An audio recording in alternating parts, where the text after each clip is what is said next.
आए दिन हम इस तरह की न्यूज़ वायरल वीडियोस देखते रहते हैं जहाँ पे कोई दो लोग आपस में इतना लड़ रहे हैं, है ना। किसी ने सिग्नल में किसी को जाने के लिए रास्ता नहीं दिया। तो ऐसे छोटी छोटी बातों पे इतना ज़्यादा अग्रेशन, इतना ज़्यादा वायलेंस, है ना, कि एक दूसरे को मारने में ही हम तुले रहते हैं। तो इतना ज़्यादा अग्रेशन क्यों हो रहा होगा? क्या रीज़न है इन अग्रेशन के पीछे? तो सिंपली हो सकता है कि वर्क प्लेस में बहुत ज़्यादा स्ट्रेस होगा। माइट बी उस फैमिली में कुछ ऐसा बुरा हादसा हो गया होगा।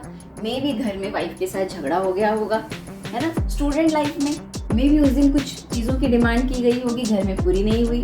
ठीक है, तो हम बेसिकली स्टूडेंट लाइफ के बारे में ही बात करेंगे। रिसर्च ऐसा कहती है कि इंडिया में ही किए हुए रिसर्च, स्कूल स्टूडेंट्स के ऊपर किए हुए रिसर्च से कि अग्रेशन बहुत ज़्यादा बढ़ गया है आज के समय में पहले के समय से।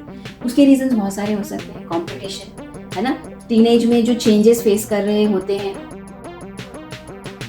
एज अ स्टूडेंट अगर हम देखें, छोटा बच्चा है, ठीक है, नर्सरी से ही जनरली जो है बच्चे वो झगड़े में इन्वॉल्व होते हैं, फाइट्स में इन्वॉल्व होते हैं। जनरली जो बॉयज़ हैं, इसका कहीं ना कहीं इंस्पिरेशन जो हम कह सकते हैं वो हमारे मूवीज़ से भी आते हैं। ओके, तो किस तरह से पिक्चर में हीरो किस स्टाइल में फाइट करता है, उस स्टाइल में जनरली बॉयज़ जो हैं वो फाइटिंग सीखते हैं, या फिर उस तरह से अपने फ्रेंड्स के साथ फाइट करना चाहते हैं। कभी कभी चीज़ें मजाक में होती है, काफ़ी क्यूट लगती है छोटे बच्चों के, कभी कभी वो अग्रेशन और वायलेंस का रूप ले लेता है।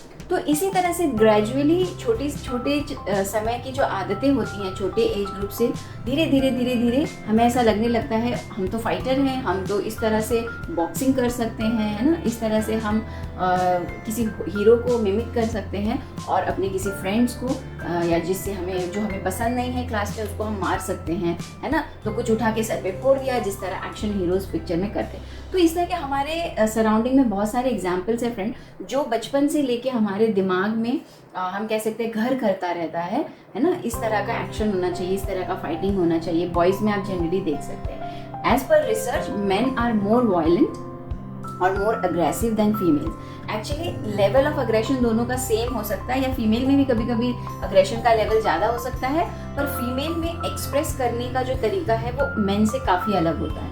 मेन वायलेंट हो जाते हैं, ठीक है, मेन मार धाड़ पर, जान से मारने पर उतर आते हैं, पर फीमेल में मैनिपुलेशन, है ना, या फिर गॉसिप या रोना धोना, इस तरह की चीज़ें ज़्यादा होती हैं। ओके, और अग्रेशन का लेवल ऑलमोस्ट सेम है, ऐसा रिसर्च कहती है। तो ऐसा हमें बचपन से ही शायद कहीं ना कहीं टीनेज से पहले वाले स्टेज में हमें लोअर एजेस में जब बच्चे स्कूल गोइंग यानी कि प्राइमरी स्कूल गोइंग होते हैं, शायद तब से ही कहीं ना कहीं उन पर ध्यान देना होता है। उनका अग्रेशन किन चीज़ों से बढ़ता है ना। क्या वो ऐसा कोई गेम खेलते हैं, है ना, या फिर कोई ऐसा शो देखते हैं जिसमें बहुत ज़्यादा अग्रेशन है, मार धाड़ है। धीरे धीरे ये सब चीज़ें देखते देखते नॉर्मल लगने लगती हैं उनको, है ना। या फिर घर का माहौल ऐसा है, या वो अपने फादर या मदर को अग्रेसिव होता हुआ रोज़ देखता है, कुछ कह दिया तो मैं किसका बेटा हूँ, तुम्हें पता है मेरा बाप कौन है, इस तरह के डायलॉग्स। फिर कॉल करो, चलो 2-4 लड़कों को बुला लेते हैं हॉकी स्टिक्स और बैट के साथ। तो ये हीरोइक जो एक्शंस हैं कॉलेज लाइफ में या स्कूल लाइफ में काफ़ी कॉमन है। फाइटिंग करना या किसी को मार डालना, ये काफ़ी कूल है ना। मैं डॉन बन जाऊंगा स्कूल का, कॉलेज का, ये काफ़ी कूल होता है। पर आने वाले समय में उस चीज़ों का क्या इम्पैक्ट होगा हमारी लाइफ में हमें पता नहीं है। आप चाहते हैं खुद पे कंट्रोल लाना, खुद के बारे में सोचते हैं आप कि मेरी पर्सनालिटी ऐसी नहीं होनी चाहिए, इतना ज़्यादा गुस्सा नहीं आना चाहिए, छोटी छोटी बातों पे इतना अग्रेशन नहीं होना चाहिए, मारपीट पर नहीं उतर आना चाहिए। तो ये आप सही जगह पे हैं। आप बातों को ध्यान से सुनिए और ट्राई करिए अपनी लाइफ में उसे इम्प्लीमेंट करने के लिए। तो फ्रेंड्स, सबसे पहले सेल्फ अवेयर, आपको पता होना चाहिए कि किन किन बातों से आपको गुस्सा आ रहा है। क्या वो इतनी बड़ी बातें हैं जो आपको गुस्सा आ रहा है?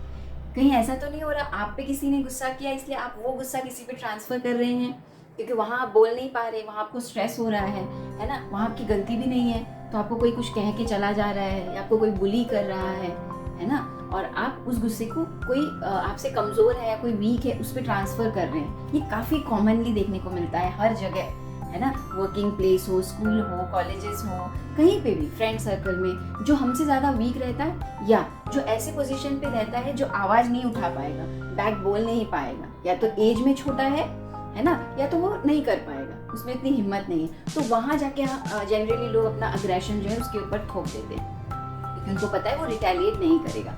ओके, तो क्या आप ऐसी चीज़ें कर रही है, ये तो बिल्कुल गलत है। अगर आप ऐसा कर रहे हैं, ये तो एक टॉक्सिक नेचर हो गया कि हम ऐसे लोगों के ऊपर अत्याचार कर रहे हैं, ऐसे लोगों पे दबाव बना रहे हैं जहाँ वो बिल्कुल उठकर हमें जवाब नहीं दे सकता, हम उसके उस सिचुएशन का फ़ायदा उठा रहे हैं। तो as a evolve human, as a evolve brain, इतना अच्छा इंसान ये काम तो बिल्कुल गलत कर रहा है। ठीक है, तो ऐसा पर्सनालिटी खुद का बिल्कुल मत बनाइए कि कोई कमज़ोर है और उससे हम कुछ भी करवाएं, कुछ भी कहें, कुछ मारे पीटे और वो हमें कुछ नहीं कह सकता, इसलिए हम कर रहे हैं। तो सेल्फ अवेयरनेस, आप कैसे चीज़ों पे गुस्सा हो रहे हैं, क्या वो आपके हक के लिए है, क्या आपके वो हम कह सकते हैं सम्मान, यानी कि आपके प्रेस्टीज के लिए है वो चीज़ें जहाँ आप गुस्सा कर रहे हैं, क्या वो आपका हक है, वो आपको मिलना चाहिए, वहाँ आपको गुस्सा करना चाहिए। उसके बाद हम ये कह सकते हैं कि प्रॉब्लम सॉल्विंग स्किल्स डेवलप करिए, कि उस प्रॉब्लम को समझिए, है ना, और उसको सॉल्व कैसे करना है पॉजिटिवली, वैसा स्किल खुद पर डेवलप करिए। नहीं, इसने ऐसा बोला, मुझे गुस्सा आया, मैंने जवाब दे दिया, बात खत्म। उसने मुझे ऐसे बोला, मैंने 2 लगा दिए। एक एजुकेटेड इंसान का नेचर ऐसा तो नहीं होना चाहिए, है ना। एक इवॉल्व ह्यूमन बीइंग जो है, जिसे हम कहते हैं, उसे तो काफ़ी सोच समझ कर स्टेप्स लेना आना चाहिए। रिसेंटली मैं एक वायरल वीडियो देख रही थी, वहाँ एक इंसान ने, कोई रेलवे स्टेशन का एरिया होगा वो, अपनी 2-2.5 साल के बच्ची को गोद में लिया हुआ था। उसने कुछ कह दिया, कुछ कर दिया उस इंसान ने, पता नहीं क्या किया, I don't know the context, but वहाँ कुछ सिक्योरिटी पर्सन थे, वो बेबी के सामने ही, 2-2.5 साल की बेटी उनकी जो थी, उसके सामने ही उसके फादर को बहुत ज़ोर से मार रहे थे, और उनकी बेबी उनके गोद पे ही है। तो उस समय में हम किसी की सुनते नहीं हैं। तो फ्रेंड्स, अगर आप परेशान हैं तो आपको क्या करना चाहिए, खुद को टाइम देना चाहिए। ये समय समय की बात है, आपको कोई चीज़ें बॉदर कर रही है, परेशान कर रही है, ये चीज़ ऐसी नहीं रहेंगी। आज के 5 साल बाद चीज़ें बहुत बदल जाने वाली हैं।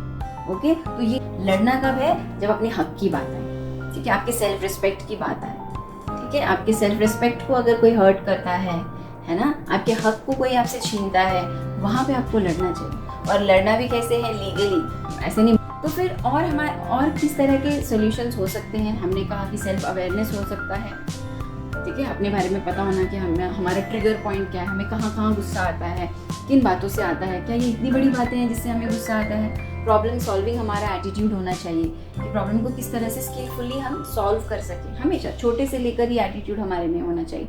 चीज़ों को कितना ज़्यादा इग्नोर किया जा सकता है। बहुत बार ऐसा होता है कि उसका कोई सोल्यूशन ही नहीं होता है, जो सामने वाला हमें किसी से चढ़ा रहा है उसका कोई सोल्यूशन नहीं है ना।